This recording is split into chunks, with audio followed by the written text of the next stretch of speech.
100 000 masques de protection, 15 000 gels hydroalcooliques, 7 000 rouleaux de mouchoirs et plus de 420 bouteilles d'eau de Javel et d'autres kits d'hygiène.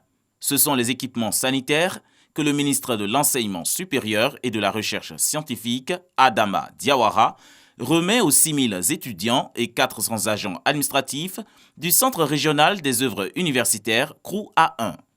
Une initiative du ministère de tutelle pour lutter contre la transmission de la Covid-19 sur le campus universitaire.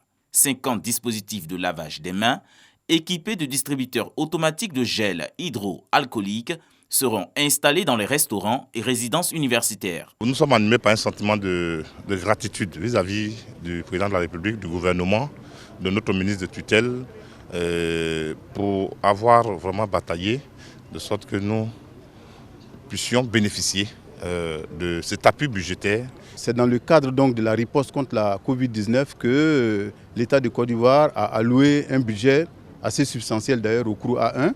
Et grâce à ce budget substantiel, nous avons pu acquérir un certain nombre de kits sanitaires que nous venons de distribuer donc aux étudiants, disons aux 6 000 étudiants résidents des cités universitaires relevantes du CROU A1, ainsi qu'au personnel administratif et technique qui sont au nombre de 400. Évidemment, ces étudiants et ces personnels administratifs et techniques sont soulagés, voire heureux, puisque n'oubliez pas que nous sommes dans un contexte de rebond de la pandémie Covid-19 dans notre pays. Le ministère de l'Enseignement supérieur et de la Recherche scientifique, par le biais du Centre régional des œuvres universitaires, se dit prêt à développer et à soutenir toute initiative de nature à améliorer les conditions de vie et de travail des étudiants. «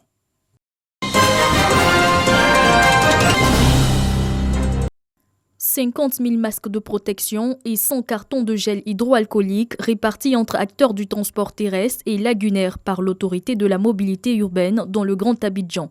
Ce 4 février, en pleine recrudescence de nouveaux cas de Covid-19. Il faut qu'on redouble d'efforts et que d'ores et déjà, on oblige un peu tous les usagers qui prennent les transports en commun, c'est un appel qu'on lance, qu'ils se procurent un cache-nez, qu'ils continuent, n'est-ce pas, d'utiliser les gels hydroalcooliques et le lavage des mains qui, visiblement, n'est pas aussi cher que ça. Ces petites observations doivent être faites pour qu'on puisse aussi se protéger et protéger les autres. Le secteur des transports a enregistré 110 milliards de francs CFA de pertes en raison de la crise sanitaire, selon une étude.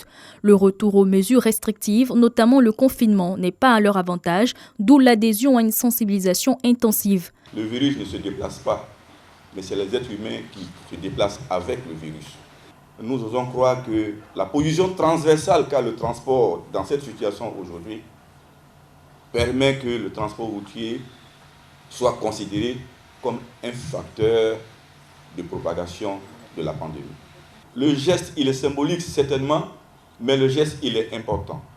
Il est important parce que tous ceux qui vont donc avoir symboliquement ces masques auront à charge de transmettre aux autres qui sont derrière la nécessité donc de s'équiper personnellement, ne serait-ce que pour protéger sa vie et la vie des autres. La Mouga apporte ainsi sa voix à celle d'une vaste sensibilisation déjà entreprise auprès des populations pour le respect des mesures barrières.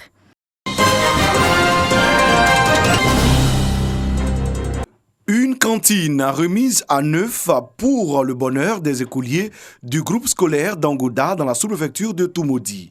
L'initiative est de l'ONG Africa Vert Côte d'Ivoire, dirigée par Vincent Kouadio, fils de la région. Cette cantine a été rénovée entièrement par Africa Vert sur le financement de l'ambassade de l'Allemagne en Côte d'Ivoire.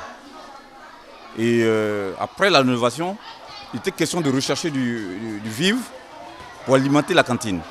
L'organisation bénéficie du soutien de son partenaire Olam. Le groupe, représenté par Marcel Kwasi, offre des sacs de riz, de l'huile, des pâtes alimentaires et des non-vivres pour le bon fonctionnement de la cantine. La cérémonie de remise de dons en vivres et non-vivres a été parrainée par le docteur Frédéric Yaoudié, fille d'Angoda. Elle se félicite de cette action salutaire qui va favoriser l'épanouissement des élèves. Aujourd'hui, notre région est de plus en plus appauvrie par les changements de climat, donc les récoltes ne suivent pas, donc les parents sont de plus en plus pauvres et ont du mal à joindre les deux bouts et à prendre en charge leurs enfants. scolairement à tous les niveaux, dans les fournitures, dans les inscriptions, mais également dans l'alimentation même. Martin Yao, coordonnateur des cantines scolaires, représentant le directeur régional de l'éducation nationale, salue les généreux donateurs. Au nom du ministre Gaoussou Touré, le docteur Sendou Kone, directeur régional, a apporté le soutien du ministère de la Riziculture avec un champ de riz de 5 hectares à Angoda en vue d'approvisionner la cantine. Environ 450 élèves d'Angoda pourront bénéficier de ce programme de cantine scolaire.